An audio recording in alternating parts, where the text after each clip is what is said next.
Bismillahirrahmanirrahim. Today we are going to discuss about the tubular organ called esophagus, which is a long muscular tube, and what it has to do, it has to transport food material you have taken from the pharynx towards your stomach.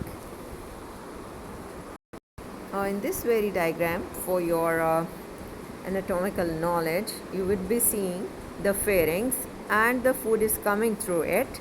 It has to pass through your esophagus, and there is upper esophageal sphincter that is being shown, and the arrows are showing the passage of the food downwards. Then you can come across that it has to finally reach into your stomach after passing through lower esophageal sphincter. When you see its cross-sectional view or a transverse view, you can see that there are appearance of longitudinal muscular folds, which you can see, and with the intervening grooves in it. Now, when the food bolus has to pass through it, what happens? The mucosal folds. What is mucosa? The innermost lining. These folds, which are shown as the longitudinal mucosal folds, will disappear when the food or water has to pass through your esophagus, and it becomes patent. And what we expect there are 4 typical coats or layers of this wall of esophagus, as in rest of your digestive system.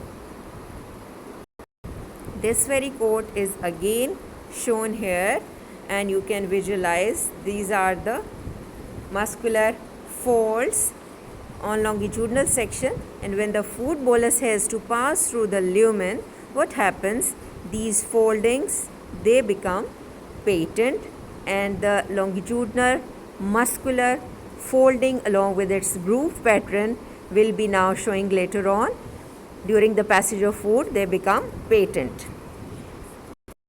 Now you must be seeing that this is the mucosa, the innermost coat you would say, and then you would be visualizing the submucosa, the next layer that is beneath the mucosa. Then you enter into the third layer, the Muscularis externa or Muscularis propria, some books write, and finally you have to reach into the adventitia or the serosa at the lower portion of the esophagus.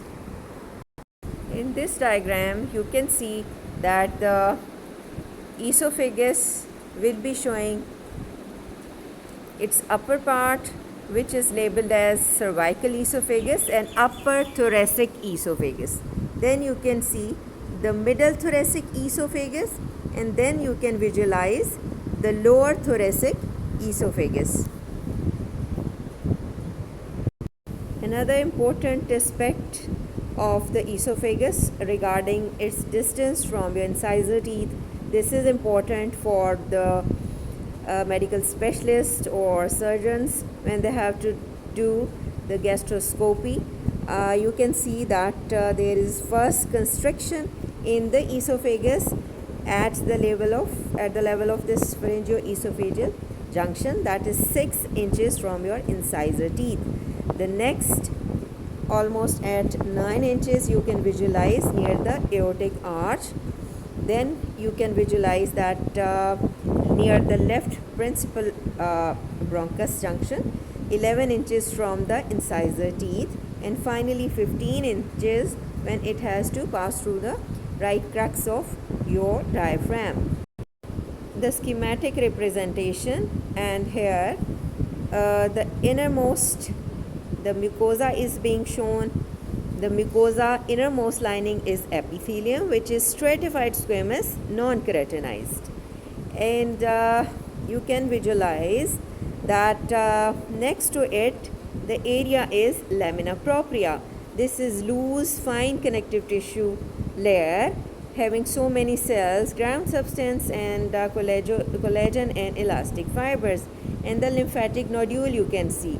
And sometimes if the upper and lower third of the esophagus is being cut, you can see here that the lamina propria is having simple branched tubular glands, and they are called as esophageal cardiac glands. They are supposed to produce mucus secretion. Why they are named as esophageal cardiac glands? Because they have to resemble with the glands in the cardiac region of your stomach. Now the third part of the mucosa is the Muscularis mucosae, that is in the form of inner circular and predominantly outer longitudinal. That Muscularis mucosae is the third layer of the mucosa, and it is the thickest ever layer found in your GIT. Then you can see that there is a submucosa, and now it has got dense irregular connective tissue content in it, and is having the mesenteric nerve plexus in it, and you can see a very prominent structure here. These are the branched tubuloacinar glands. They are also called as esophageal glands proper, and they are supposed to be connected to the lumen of this mucosa of the esophagus through a duct, which is again lined with the stratified squamous epithelium.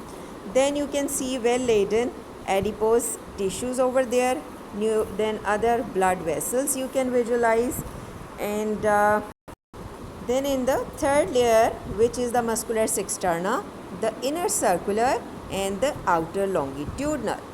There is a difference between the layers of the esophagus and that of rest of GIT, that when we divide the esophagus in upper, middle and lower part, the upper part is lined with the skeletal variety here in this muscularis externa, that resembles or a continuation of the pharyngeal skeletal muscles. Then if you see the cut section in the middle of the esophagus, you can find the mixture of both, that is the skeletal muscles and the smooth muscles. But if you find the lower esophageal section, cross section, you can find only the smooth muscles present in the muscularis externa, because it has to now join to that of the muscular layer of the stomach. Now you enter into the adventitia in the upper and middle region of the esophagus, but the lower abdominal esophagus is lined with the serosa, which is well laden with the all regular structure of the connective tissue, but a loose layer. And another important thing, that in between the muscularis layers you find the outer badge or mesenteric nerve plexus. In this picture you can see, in this picture you concentrate, this is the lower end of the esophagus. Now this is the stomach. So this area is esophageogastric junction, and histologically it is also showing some transitional changes from the esophagus to the stomach, which we will just see in the next slide. Here you can now see that it is the esophagus lined with the stratified squamous non-keratinized epithelium. Now it has to abruptly change into simple columnar epithelium. So here the lamina propria was a broad sheet-like layer, but now it has to become a narrow, thin striped appearance in that of the stomach region. And the thick muscularis mucosae now becomes a little bit thinner to that of the in comparison to that of the esophagus. So these are the few changes you would observe in the mucosa of the from the esophagus to the stomach. Further changes we will discuss later on. This is another picture in which you can see the stratified squamous non-keratinized epithelium, and then you can visualize in the submucosa the branched tubuloacinar glands which secretes mucus. And this is the picture of the esophageal slide you would be observing in your lab. This is the epithelium of the esophagus. That then comes the lamina propria. This is the muscularis mucosae. These three things, they form the mucosa. Then you enter into the submucosal region, and here you can find so many branch tubuloacinar or esophageal